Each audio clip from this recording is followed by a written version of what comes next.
Ladies and gentlemen, this is Hijinks and this is History Hijinks, Rome's Crisis of the 3rd Century. By the channel, Sarcastic. Yes, we're going to talk about Roman Empire now. This is going to be fun. Local empire too stubborn to die. Phil Historian Blue is here at the scene of ancient Rome with more on the crisis of the 3rd century. Yeah, crisis of the 3rd century. Basically, a time which should have been the end of Rome, but was not because of one badass guy named Aurelian. One of my favorite Roman emperor of all time. So yeah, basically around this time the squabbling was way too high, right? Everybody was backstabbing each other. Everybody was backstabbing each other before that, but around this time it just all was turned all the way up to 11. Everybody was just, emperor dies here, there, assassination. Most of them, done by the emperor's guard, the Praetorian guards, those assholes. And every Dick and Harry wanted to become an emperor, so there was way too much civil war, squabbling. No Chad emperor rose up, and it seemed like this is it. Like Goth, Franks, Sassanids, they were all just taking over shit. And I reacted to Doherty series, and in that I could really feel like, holy shit, Rome is basically fucked from here. But nope, Aurelian came. Badass guy, basically just walked over everybody, crushed everyone, and reunited Rome. That was just awesome. So this video is going to be fun. Remember, if you like my reaction, don't forget to like and subscribe. Check out the Rick Sunday. There's a link in the description. Check out the cast of plays like Sarcastic procs and reaction. I wrote quite a few videos from this channel: history, trope talks, mythological videos, legends summarize, classics summarize. Now I'm doing that. So yeah, let's watch this one. When discussing the history of Rome, it's only natural to come across a handful of points at which things seem to go very wrong. War here, plague there, civil war over here, another general marches his army on Rome, and after a certain point it doesn't even register. But these are all fairly momentary crises. A bad time, to be sure, but ultimately a self-contained catastrophe. Yet there is one truly abysmal chapter in Roman history that takes the cake. A quintuple barrel calamity for the ages. And no, I'm not talking about the Byzantines because I am not looking to cry today. I'm talking about the crisis of the 3rd century, which, by every reasonable prediction, should have destroyed everything. Fully everything. Yet, in a classic twist of Roman irony, the causes of this crisis and even a few of its symptoms would become the strategies used by Roman emperors to end the crisis and even keep Rome going for centuries to come. So, to figure out how the hell that's possible, let's do some history. The Roman Empire entered the 200s AD in an iffy state. The golden age of the last century was losing some of its shine thanks to a succession of truly garbage emperors, starting with Commodus the gladiator tyrant and not getting it's all much his better. fault, like right? the guy who held a parade for It just went downhill after that. favorite rock and put his barber in charge of Rome's food supply. But beyond the scandalous hedonism of these emperors lay far more dangerous habits, like how Alexander Severus bought the loyalty of larger and larger armies by ballooning their pay. To afford this, he debased the currency by mixing the gold and silver with plebby dork metals, which tanked their value. And far from actually protecting Rome, this dynamic just gave the army leverage. In the old Augustan days, legions served at the pleasure of the emperor, but now the emperor was just some guy who wore purple, and if Commodus could get strangled to death in a bath by his wrestling buddy, the bar for intimidating, puppeting, or just replacing an emperor was like 5 Praetorian guards. But then who? Yeah, seriously though, around this time it was just terrible, right? Because Rome has been so big up until this point. Rome has become this shiny thing that everybody wanted. Everybody was backstabbing each other. Praetorian guards were the main thing that were killing emperors who were supposed to protect them. One of those instances where they even put, being an emperor's seat up to oxen or something. That's just fucked up, right? Replace him with? Why, one of the generals, of course. And this was the same basic trick that Sulla and Caesar had pulled, but it saved the legwork of marching an army on Rome. Efficiency. So in the 50 years since the first guy got axed, over 20 such barracks emperors took their brief turn at the top. These guys weren't the most legitimate, since they conspicuously weren't the children or legal heirs of the previous emperor, but hey, you're the emperor! Never mind that another general 2 provinces over is taking notes on how you got to that point, you'll be fine! For a few months.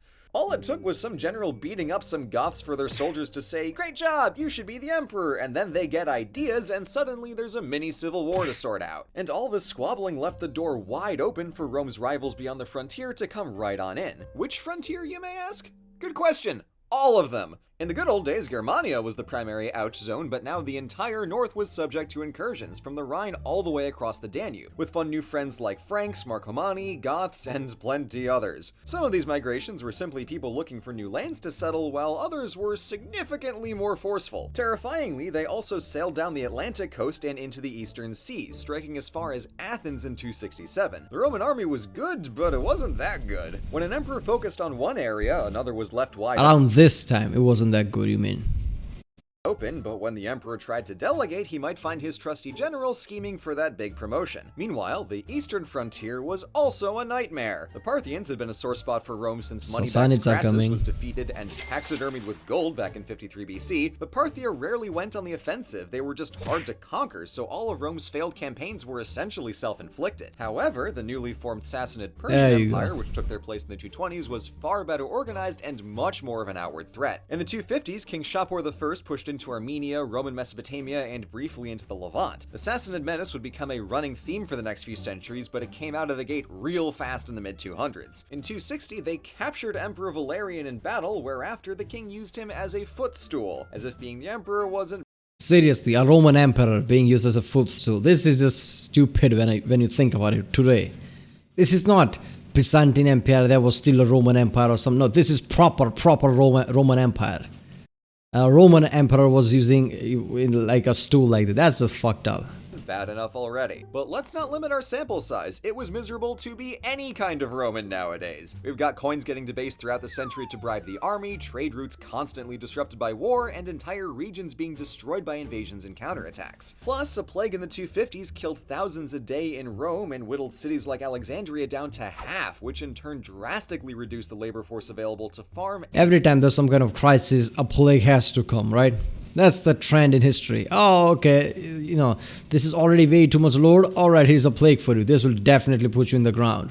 When I watched Doherty's video on this one, I'm like, okay, even though I know there are more videos after this, I feel like Rome is done after this. That's how, all going to be a survival type of thing. Like Rome is trying to survive. Rome is done. I had no idea Aurelian was gonna come like that.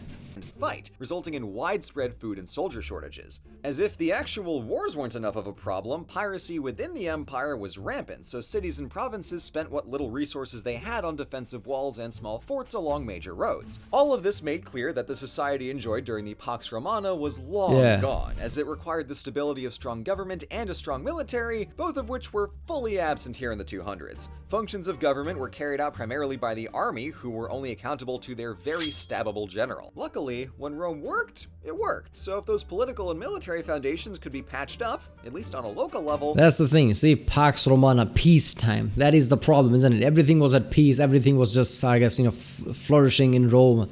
That is why Roman people itself just started to think, why shouldn't I be emperor? They started to stab each other in the back.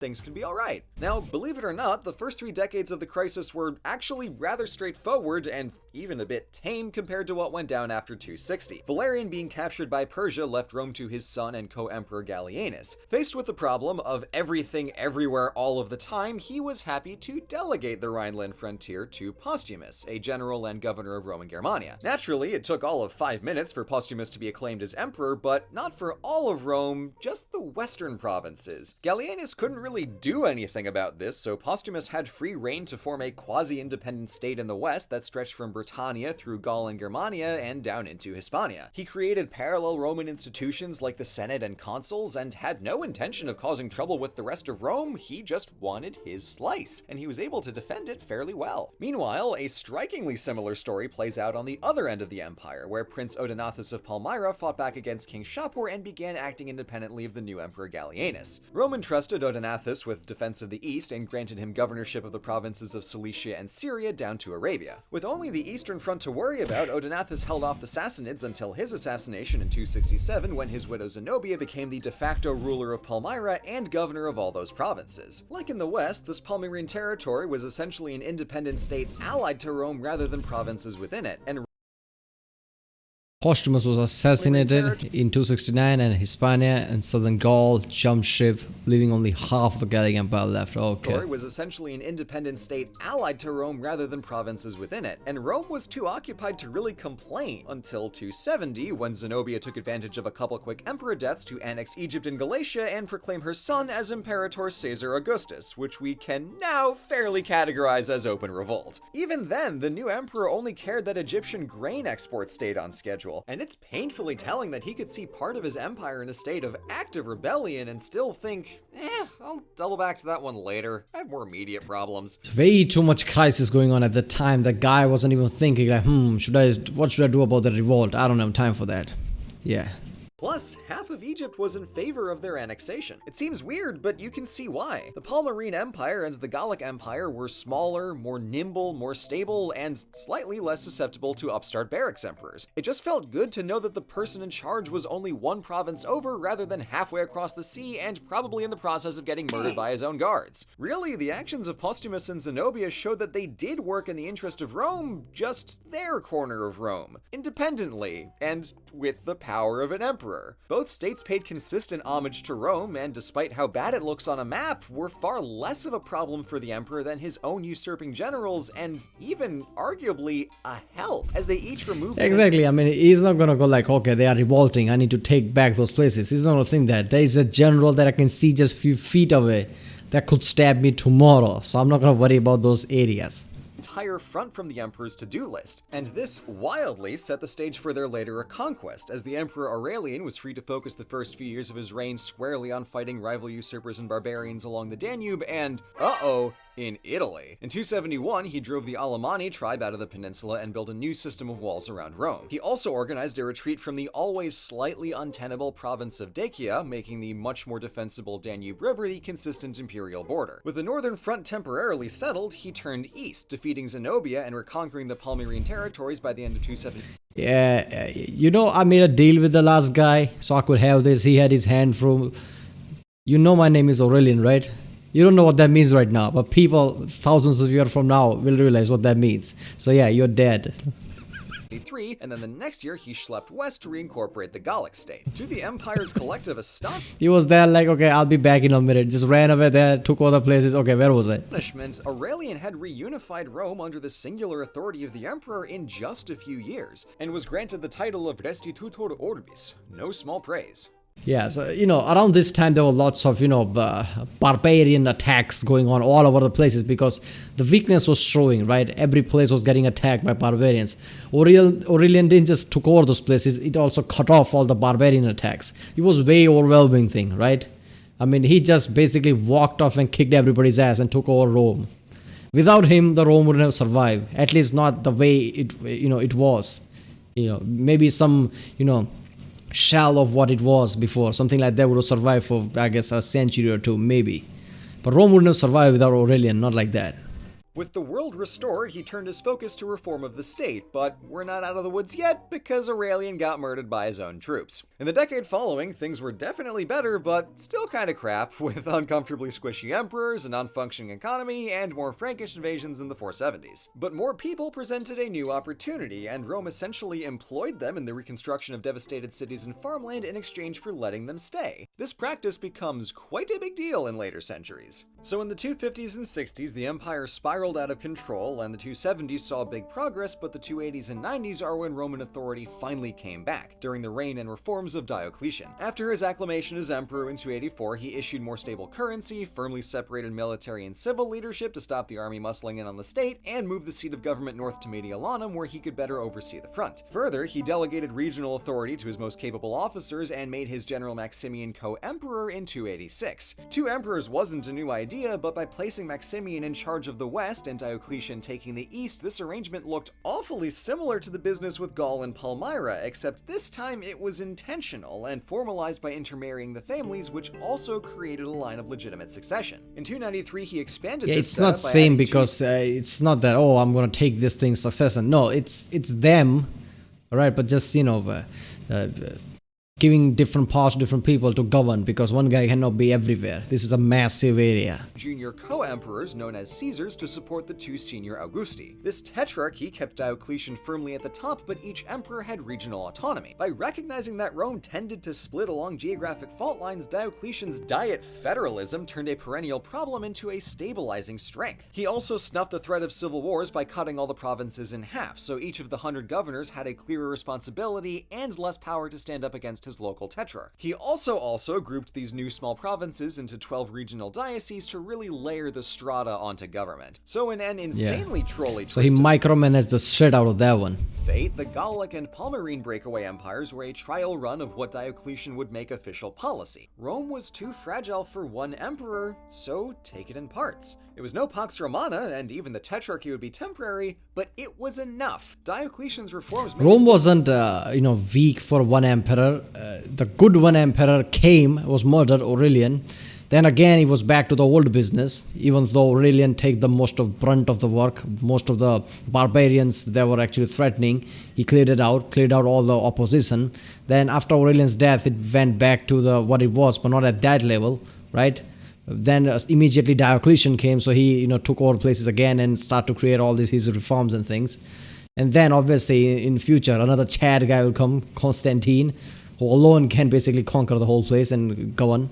Difference where they counted and brought Rome out of the crisis on a much more stable footing than they ever could have hoped for 2 decades earlier. I think people get excited about Rome for the wrong reasons.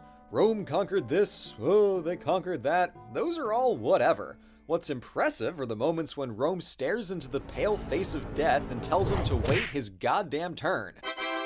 Because no civilization could veto their own demise quite like Rome, and there's no greater refusal than the crisis of the 3rd century. To suffer Aurelian is the guy. Alright, always remember that. for 5 chaotic decades, but then learn from chaos itself to adapt the empire and come out on top. Rome would die, but not yet. Yeah. Thank you for watching. I was expecting this episode to be a complete slapstick tragedy, but it surprised me with how much analysis there was to do. I like to think that I am perhaps a slightly more respectable historian than I was when I compared Diocletian's overhaul of the Roman state to, flex tape. Yeah, Diocletian's reforms were really important, but without Aurelian, the Rome would have gone, right? At the time, all the barbarians were basically chewing at the Roman territories. At the same time, where there was no stable emperors, everybody was seceding, there was way too chaos, backstabbing was at the highest. Aurelian literally crushed everyone and sent a message like, I'm still here. He died. Then it went back to like everybody started to say, okay, Aurelian's gone, we should do that. But it didn't go as bad as it was before. It still went bad, but not as bad as it was before. Then Diocletian came, and he basically reformed things and took over things, and there you go. He created his tetrarchy, but then Constantine comes, and he just like, fuck that. Fuck tetrarchy, I'm the only one. So yeah. Alright, well, that was History Hijinks, Rome's crisis of the 3rd century. Yeah, this was something, right? Man, I love Dovetti's video where he shows, and you say anything about Dovetti's video, right? You can have your opinions on that, but the way he presents things is just awesome. I never thought I would learn about history in a way that I saw. Like, it's like I'm watching some kind of a fictional TV show. I was actually like, you could see my reaction there when Aurelian came just kicked everybody's ass. I actually enjoyed that one. Alright, people, I'll see you next time.